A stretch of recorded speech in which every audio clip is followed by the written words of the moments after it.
পুনু, আমার বাবা মা কেমন আছে রে?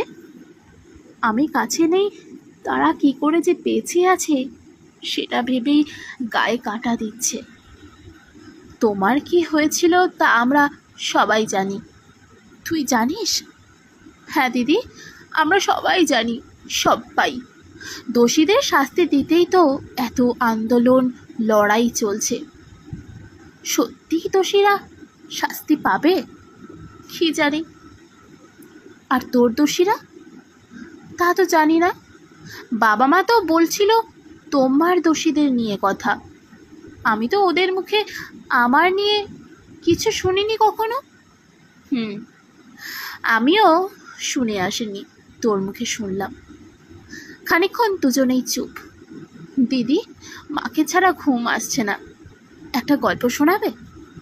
না রে পুনু, শরীরে ভীষণ কষ্ট, এখনো ক্ষত ঠিক হয়নি। দিদি, আমার ক্ষতটা তো আরও টাটকা। তুমি তো ডাক্তার, ও যে তোমার গলায় ঝুলছে, জলদি আমায় সারিয়ে দাও না, সহ্য করতে পারছি না।